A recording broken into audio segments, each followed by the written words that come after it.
31 मई 2022 पंजाब का एक सूरज हमेशा के लिए अस्त हो गया।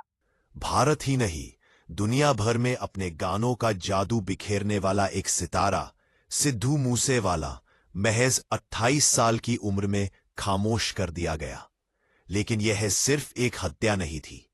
यह एक ऐसी कहानी है जो गैंग वॉर, बदले की आग और खौफनाक साजिशों से बुनी गई है। आज हम उस रात के हर पहलू को खंगालेंगे और जानेंगे कि आखिर क्यों हुई सिद्धू मूसेवाला की हत्या। शुभदीप सिंह सिद्धू एक किसान का बेटा जो मानसा के मूसा गांव से निकलकर सिद्धू मूसेवाला बना। उसकी आवाज में पंजाब की मिट्टी की खुशबू थी और उसके गीतों में युवाओं का जुनून। So high, legend, the last ride, एक के बाद एक हिट गानों ने उसे रातों रात सुपरस्टार बना दिया। अमेरिका के बिलबोर्ड चार्ट से लेकर यूके की स्टेज तक मूसेवाला का नाम गूंजने लगा। वह सिर्फ एक सिंगर नहीं था, वह एक पहचान था, पंजाब की नई पीढ़ी की आवाज। वह बेखौफ था, अपनी बात कहने वाला, और यही बेखौफी उसे राजनीति में ले आई। लेकिन किसे पता था, यही बुलंद आवाज खामोश कर दी जाएगी। 29 मई 2022 की दोपहर, मानसा के जवाहर के गांव ईवो सड़क। वो दिन जब पंजाब सरकार ने सिद्धू मूसेवाला समेत कई वीवीआईपीज की सुरक्षा में कटौती की थी।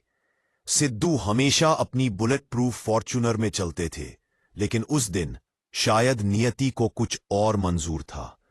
वह अपनी थार गाड़ी में 2 दोस्तों के साथ निकले। सुरक्षाकर्मी घर पर थे, क्योंकि थार में उनके लिए जगह नहीं थी। उन्हें अंदाजा भी नहीं था कि हर कदम पर मौत का साया उनका पीछा कर रहा था। घात लगाए बैठे थे वो शिकारी, जिनकी आंखों में सिर्फ बदले की आग थी। शाम करीब 5:30 बजे उनकी थार गांव की एक पतली गली से गुजरी। अचानक सामने से एक बोलेरो और पीछे से एक कोरोला गाड़ी ने उनकी थार को घेर लिया। इससे पहले कि सिद्धू या उनके दोस्त कुछ समझ पाते, गोलियों की बौछार शुरू हो गई। AK-47, AN-94, एक साथ दर्जनों राउंड फायर हुए। सिद्धू मूसेवाला को 19 से ज्यादा गोलियां लगी। चंद मिनटों में सब खत्म हो गया। पूरा पंजाब सन्न में रह गया। खबर आग की तरह फैली। सिद्धू मूसेवाला अब नहीं रहे, लेकिन यह हत्या किसने की और क्यों? हत्या के कुछ ही घंटों के भीतर सोशल मीडिया पर एक पोस्ट वायरल हुई। गैंगस्टर गोल्डी बराड़ ने इस हत्या की जिम्मेदारी ली। उसने यह सब अपने साथी लॉरेंस बिश्नोई के कहने पर किया है। लेकिन क्यों? गैंगस्टर्स ने कहा कि यह विक्की मिड्डू खेड़ा की हत्या का बदला था। विक्की, जो लॉरेंस बिश्नोई का कॉलेज फ्रेंड और करीबियों में से एक था, को पिछले साल मोहाली में गोली मार दी गई थी। बिश्नोई गैंग का आरोप था कि मिड्डू खेड़ा के हत्यारों को सिद्धू मूसेवाला ने पनाह दी थी। यहीं से शुरू हुई बदले की वो कहानी जो सिद्धू मूसेवाला की मौत पर खत्म हुई। पंसिया चलपूरी के बाद पंजाब पुलिस ने तेजी से कार्रवाई की। दिल्ली पुलिस की स्पेशल सेल भी जांच में जुट गई। कई शूटरों की पहचान हुई, जिनमें प्रियव्रत फौजी, कशिश, जगरूप रूपा, मनप्रीत मनु जैसे नाम शामिल थे। कुछ एनकाउंटर में मारे गए, कुछ गिरफ्तार हुए। लॉरेंस बिश्नोई से तिहाड़ जेल में पूछताछ हुई।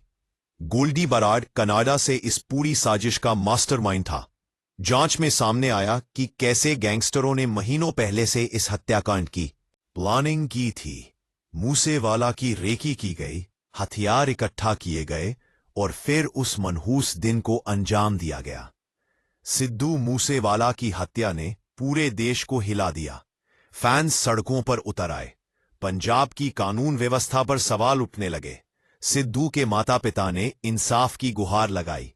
यह सिर्फ एक सिंगर की हत्या नहीं थी, यह उस सिस्टम पर एक सवाल था जहां खुलेआम गैंगस्टर्स अपने मंसूबों को अंजाम दे रहे थे।